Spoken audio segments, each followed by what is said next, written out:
I am Maya Galvan. I am our Hunger Program Specialist here at United Food Bank, and I'm here with Chris. Hello. And we are going to be talking to you guys about our auditing process today. Okay, so we want to share that our auditing process will be shifting to a more supportive approach.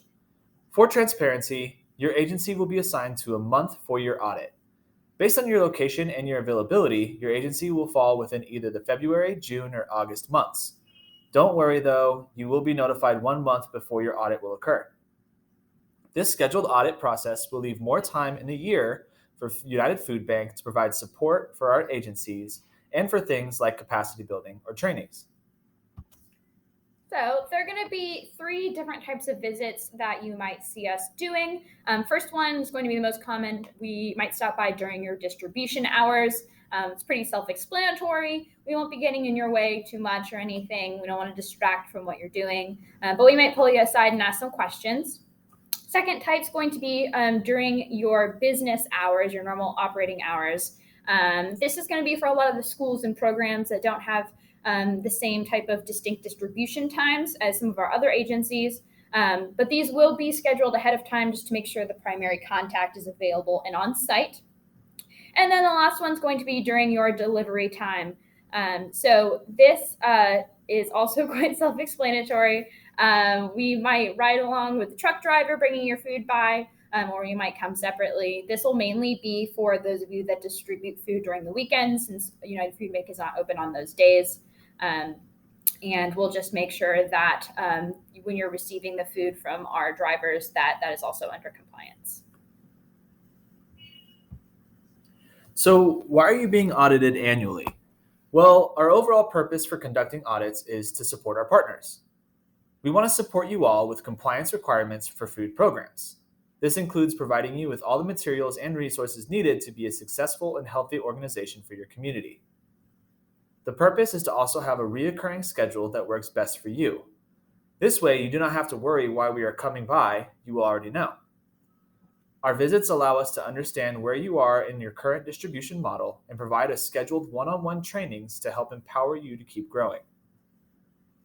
During our visits, we want to gather all your wish list items. This way, if a donor or grantor comes to United Food Bank and stated that they wanted to support you, we have a list readily available so they can see how to do so. Lastly, notice how there is no gotcha moment listed here. Our purpose is to not come in and catch you slipping up. We are here to support.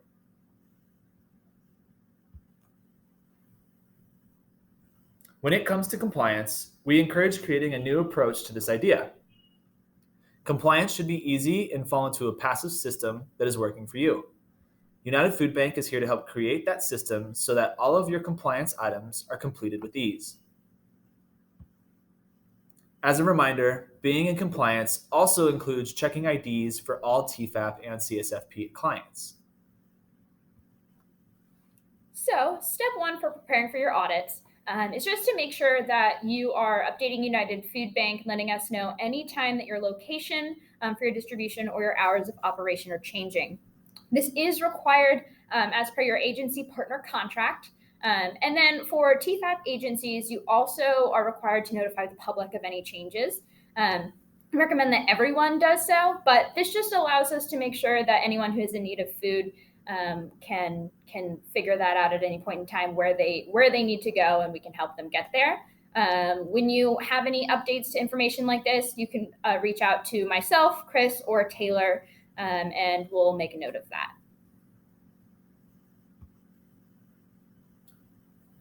So step 2 was to be sure that the main point of contact and or a staff or volunteer who is knowledgeable of the program is on site during your visit.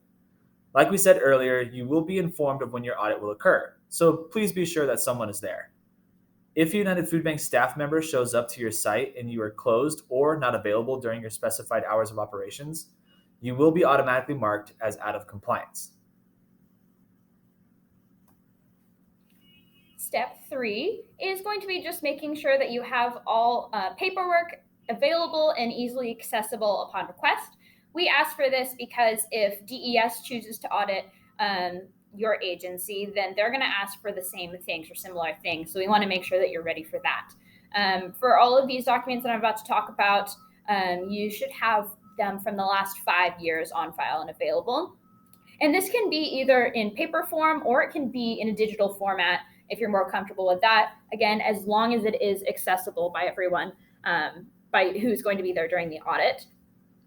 So you'll need your civil rights training agreement, which you should have all sent in to Chris already, your volunteer confidentiality forms, your monthly reports and sign-in sheets, which for the most part are already digital since we're doing it through email now, which is very handy, your up-to-date food handlers cards, and then if it's applicable, your state, county, or city health inspections. And then the last thing is client complaint and grievance logs, which if you already attended the conference in person, you're just doing a review here, then you should already have a copy of that in the binders that we provided at the conference. If you were not able to make it one of the 2 days, then if you have an upcoming audit scheduled, then we will make sure that we'll bring a copy of the binder for you to have on site so you can easily keep all the information that we have listed here in those binders. If you don't have an upcoming audit, please reach out to us, let us know, and we'll make sure to get you one of those binders so you can have that resource. And then, as I was talking about the grievance log, this is what that's going to look like. We ask that all of our agencies have this available for any clients that have a note that they need to make if they have a complaint for something that occurs during your distribution. Perfect. So step 4 is to review the USDA compliance review form. This form is accessible in multiple ways. United Food Bank's agency resource page will have this. We will also email this 1 month out to you before your audit. Or you can find this from your previous year's audits, unless, of course, the form has been updated. If that's the case, then we will be sure to email you the updated forms. The best practice is to always follow guidelines from USDA Compliance Review Form, the United Food Bank Partner Agency Handbook, and from your local and state health inspection. If you follow all of these, you will be in compliance for your audit. And then when it comes to audits for programs, the programs that receive TFAP are going to be reviewed using the same USDA compliance review form that Chris just spoke about. And then for our Kids Cafe programs, there is a separate form for audits, but those will also be made available prior to any site visits. And then again, as Chris said, best practice is really just to follow all the guidelines from that form, as well as our agency handbook and your local state and health inspector. So who is coming to visit and how is it going to go? Well, it will be one of the agency team members from United Food Bank, and it will be quite simple.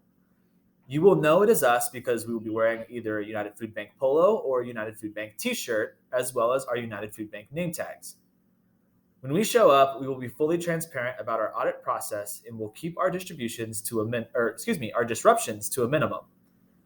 The most we do is walk around with our iPads so we can take photos and notes. All we require from you during our visit is about 10 minutes of your time to answer some questions and to talk about the programs.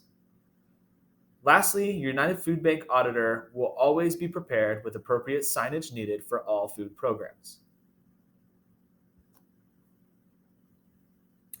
And then I know we talked about a lot of different paperwork that you have to have on file for our auditing process. All of these resources can be easily found on our partner agency resources page on our website. If you've already got that binder from the conference in front of you, then in the front pocket, you'll see a QR code that'll link you straight to that page that you can just scan with a camera on your phone or iPad. This will be also a place where we'll post notifications for your agencies and all that required signage. And as well as DES forms. And then the password is printed on the back of that QR code page, but it is capital F feeding 123 and an exclamation point. And we are doing some updating on this page, so there will be some new features coming soon as well. And then lastly, wrapping up the auditing process, you will receive the form that we are using to review. You will sign and date that auditing form. And if there are no findings, then just keep up the great work. If there are some findings, we ask that you make the required updates within 30 days to conclude the audit in compliance. And then for a follow-up, that might just be able to happen over email if we just need you to send us some pictures of the corrections that you've made, or it might have to be in person if we need to come check things out again. Just depends on the nature of the issue. But that is the auditing process. If you have any other questions about it, please feel free to reach out to any of us on the team or Chris and I. And thank you for listening. Thank you very much.